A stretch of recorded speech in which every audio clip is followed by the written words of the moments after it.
అనగానే మనకు గుర్తొచ్చేది వైఎస్ కుటుంబమే. అప్పట్లో వైఎస్ఆర్, ఇప్పుడు జగన్. అది వారి కంచుకోట. కానీ ఆ పరిస్థితి ఇప్పుడు కనబడడం లేదు.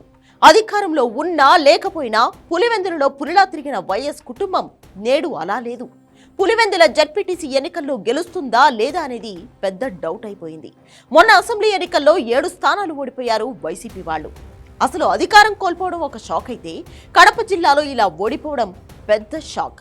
ఇప్పుడు పులివెందులలో జడ్పీటీసీ ఓడిపోతే మాత్రం అంతకంటే పెద్ద షాక్ ఇంకేమీ ఉండదు. అంటే దాదాపు జగన్ పులివెందులలో ఓడిపోయినట్లే అవుతుంది. పులివెందులతో పాటు ఒంటిమిట్ట జడ్పీటీసీకి ఉప ఎన్నికలు జరుగుతున్నా అందరి ఫోకస్ పులివెందులపైనే ఎక్కువగా ఉంది. అందుకే టీడీపీ వైసీపీల మధ్య హోరాహోరీ పోరు నడుస్తోంది. గెలిస్తే కిక్కు అంటున్నారు టీడీపీ వాళ్ళు, ఓడిపోతే ఆ ఊహే తట్టుకోలేమంటున్నారు వైసీపీ వాళ్ళు.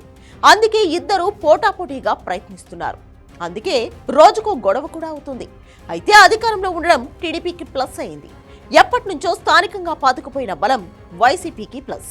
మరి ఎవరి బలం ఎవరికి చూపిస్తారో చూడాలి. టీడీపీ తరపున బీటెక్ రవి మాత్రం గట్టిగా చక్రం తిప్పుతున్నారు. అటు వైసీపీ నుంచి ఫీల్డ్లో ఎంపీ అవినాష్ రెడ్డి ఉన్నారు. అయితే ఎటొచ్చి వైఎస్ వివేకా హత్య కేసే వైసీపీకి మైనస్ అయ్యేలా ఉంది. గత అసెంబ్లీ ఎన్నికల్లో అది ప్రభావం చూపించింది. అంతకుముందు పట్టభద్రుల ఎమ్మెల్సీ ఎన్నికల్లోనూ చూపించింది. ఇప్పుడు జడ్పీటీసీలోనూ చూపిస్తుందని టీడీపీ వాళ్ళు అంటున్నారు. దీనికి తోడు వైఎస్ వివేకా కుమార్తె సునీత ప్రెస్ ముందుకు వచ్చి మరీ తండ్రి హత్య కేసు విషయం అందరికీ గుర్తు చేసేలా మాట్లాడింది. అవినాష్ రెడ్డి ఎలాంటి వాడో తెలియదా అన్నట్లే చెప్పింది. దీంతో వైసీపీలో కలవరం మొదలైంది. గత కొన్ని రోజులుగా జరుగుతున్న ఘటనలతో అయితే టీడీపీ అధికారం బలం ప్రయోగిస్తుందని అనిపిస్తోంది. మరోవైపు వైసీపీ శ్రేణులు వెనక్కు తగ్గకుండా ఉండడానికి అవినాష్ రెడ్డి ముందుండి నడిపిస్తున్నారు. కాకపోతే వివేకా హత్య కేసులో ఆయనే నిందితుడు కావడం కూడా ఇక్కడ పెద్ద మైనస్ అవుతుంది. మరోవైపు జగన్ కూడా ప్రెస్టేజ్కి పోయి ప్రచారానికి రాలేదు. కనీసం ఇలాంటి పరిస్థితుల్లో అయినా పట్టు వదిలి ప్రచారానికి వస్తే కాస్తైనా ఉపయోగం ఉండేది. ఈ స్థాయి ఎన్నికలకు నేను రావడం ఏంటనే ఫీలింగ్లో ఉన్నట్లుంది.